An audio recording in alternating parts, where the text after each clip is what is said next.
नमस्कार दोस्तों।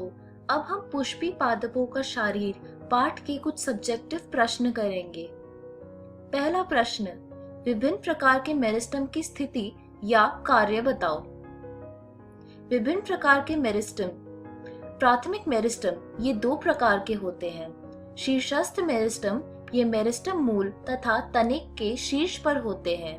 कार्य ये प्राथमिक उत्तक बनाते हैं।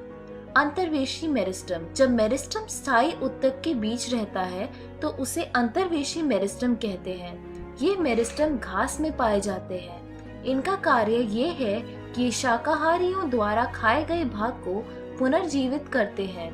द्वितीयक अथवा पार्श्वीय मेरिस्टम में वे मेरिस्टम जो बहुत से पौधों के मूल तथा प्ररों में परिपक्व क्षेत्रों में होते हैं तथा प्राथमिक मेरिस्टम के बाद उत्पन्न होते हैं। इनका कार्य है काष्ठीय कक्ष बनाना। निम्नलिखित में विभेद करो। ट्रैकिड तथा वाहिका, पैरेन्काइमा तथा कॉलेन्काइमा, रसदारू तथा अंतःकाष्ठ, खुला तथा बंद संवहन बंडल। पहला, ट्रैकिड और वाहिका। ट्रैकिड ये लंबे लिग्निन युक्त संकरी कोशिकाएं होती है, जबकि वाहिका लंबी परंतु ट्रैकिड से चौड़ी कोशिकाएं होती है। ट्रैकिड में दोनों सिरों पर संकरी तथा नुकीली होती है, लेकिन वाहिका के सिरे पूर्णतः जुड़े होने के कारण नलिकाएं होती हैं। ट्रैकिड में सिरों से अन्य वाहिकाओं के साथ चिपकी रहती है, लेकिन वाहिका में अनेक कोशिकाएं सिरों पर जुड़कर एक सतत संरचना का निर्माण कर लेती है। ट्रैकिड में दो ट्रैकिड के संधि तल पर गर्तम्य भित्तियां होती है। गर्मों से ही जल आदि का संवहन होता है, जबकि वाहिका में वाहिकाओं के मध्य भित्तियां नहीं होती। ट्रैकिड में सभी ट्राइकोफाइटॉन आ जाते हैं। पैरेन्काइमा और कॉलेन्काइमा। पैरेन्काइमा कोशिका भित्ति सेल्यूलोज से बनी होती है, जबकि कॉलेन्काइमा की कोशिकाएं सेल्यूलोज से बनी होती है, परंतु इनके कोनों पर अतिरिक्त सेल्यूलोज एकत्र होने के कारण कोने स्थूलित हो जाते हैं। पैरेन्काइमा कोशिकाएं समव्यासी तथा विभिन्न आकारों की होती है, लेकिन कॉलेन्काइमा की कोशिकाएं समव्यासी तथा कोणीय कोशिकाएं होती है। पैरेन्काइमा पौधों के सभी अंगों तथा स्थानों में पाई जाती है। कॉलेन्काइमा की कोशिकाएं प्रारंभ में सक्रिय होती है। पैरेन्काइमा अंतरकोशिकीय स्थान में पाए जाते हैं, जबकि कॉलेन्काइमा में अंतरकोशिकीय स्थान नहीं होते हैं। रसदारू और अंतःकाष्ठ। रसदारू द्वितीयक जाइलम का परिधि की ओर स्थित हल्के रंग का भाग रसकाष्ठ कहलाता है, जबकि अंतःकाष्ठ द्वितीय जाइलम के केंद्र की ओर स्थित गहरे रंग का भाग अंतःकाष्ठ कहलाता है।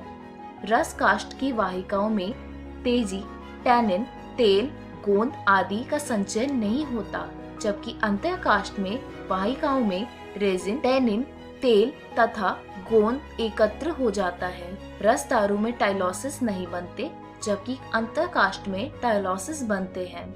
रसदारू यानी रसकाष्ठ की चिकाओं की गुहा अवरुद्ध नहीं होती। ये जल तथा खनिज का संवहन करती है। अंतःकाष्ठ की वाहिकाओं का मार्ग अवरुद्ध हो जाने के कारण ये जल तथा खनिज लवणों का संवहन नहीं करते। खुला संवहन बंडल और बंद संवहन बंडल। खुला संवहन बंडल जाइलम तथा फ्लोएम के मध्य कैम्बियम कोशिकाओं की पट्टी पर पाई जाती है। बंद संवहन बंडल जाइलम तथा फ्लोएम की मध्य कैम्बियम नहीं होती। खुले संवहन बंडल में संयुक्त और बाह्य फ्लोएम होती है, जबकि बंद संवहन बंडल संयुक्त और बाह्य फ्लोएमी नहीं होती। खुला संवहन बंडल द्विबीजपत्री तना में पाया जाता है, जबकि बंद संवहन बंडल एक बीजपत्री तने में पाए जाते हैं। रंध्री तंत्र क्या है? रंध्र की रचना का वर्णन करो। रंध्र वे रचना है जो पत्तियों में बाह्य त्वचा पर पाए जाते हैं। रंध्र वाष्पोत्सर्जन तथा गैसों के विनिमय को नियंत्रित करते हैं। प्रत्येक रंध्र में से सेम के आकार की 2 कोशिकाएं होती है जिन्हें द्वार कोशिकाएं कहते हैं। एक बीजपत्री पौधों में द्वार कोशिका डंबलाकार होती है। द्वार कोशिकाएं की बाहरी भित्ति पतली होती है तथा आंतरिक भित्ति मोटी होती है। द्वार कोशिकाओं में क्लोरोप्लास्ट होता है और रंध्र के खुलने तथा बंद होने के क्रम को नियमित करता है। रंध्रीय छिद्र द्वार कोशिका तथा सहायक कोशिका मिलकर रंध्री तंत्र का निर्माण करते हैं। चौथा प्रश्न, निम्नलिखित में शारीर के आधार पर अंतर करो। एक बीजपत्री मूल तथा द्विबीजपत्री मूल, एक बीजपत्री तना तथा द्विबीजपत्री तना।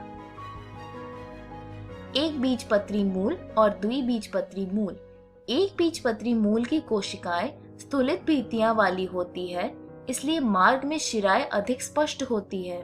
संवहन मंडल 6 से अधिक होता है, एधा नहीं बनता है, मज्जा सुविकसित होता है, जबकि द्विबीजपत्री मूल में अंतर त्वचा की भित्तियां पतली होती है। संवहन मंडल 2 से 6 होते हैं, एधा बनती है और मज्जा अविकसित होती है या अनुपस्थित होती है। एक बीजपत्री तना, इसमें बाह्य त्वचा रोम रहित होती है, वलकुट विभेदित नहीं होते, अंतस्त्वचा अनुपस्थित होती है। संवहन मंडल भरण में बिखरे रहते हैं। जाइलम वाहिकाएं वी या वाई आकार की होती है, द्वितीयक वृद्धि नहीं होती है, जबकि द्विबीजपत्री तने में बाह्य त्वचा रोम युक्त होती है, वलकुट मृदु तक का बना होता है, अंतस्त्वचा स्पष्ट होती है। संवहन मंडल का एक या अधिक चक्रों में विन्यास होता है। जाइलम वाहिकाएं अरीय पंक्ति में विन्यासित होती है और इसमें द्वितीयक वृद्धि होती है। पांचवा प्रश्न, पुष्पी पादपों में 3 मूलभूत उत्तक तंत्र बताओ। प्रत्येक तंत्र का एक उत्तक बताओ। 3 मूलभूत उत्तक तंत्र होते हैं।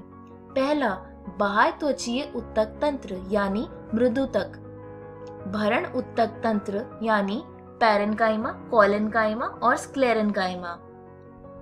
संवहन उत्तक तंत्र जाइलम तथा फ्लोएम। छठा प्रश्न, परिचर्म क्या है? द्विबीजपत्री तने में परिचर्म कैसे बनता है? जैसे जैसे तने की परिधि में वृद्धि होती जाती है, त्यों-त्यों बाहरी वलकुट तथा बाह्य त्वचा की सतह टूटती जाती है और उन्हें नई संरक्षी कोशिका सतह की आवश्यकता होती है। इसलिए एक दूसरा मेरिस्टेमी उत्तक तैयार हो जाता है, जिसे कॉर्क कैम्बियम कहते हैं।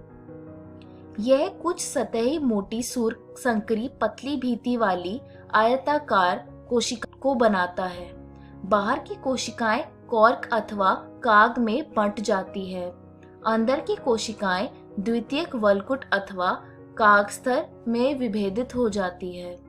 कागजन तथा कॉर्क मिलकर परिचर्म बनाते हैं। कॉर्क कैम्बियम की क्रियाशीलता के कारण वलकुट की बाहरी परत तथा बाह्य त्वचा पर दबाव पड़ता है और इसी तरह सारे महत्वपूर्ण सब्जेक्टिव प्रश्न समाप्त होते हैं। धन्यवाद।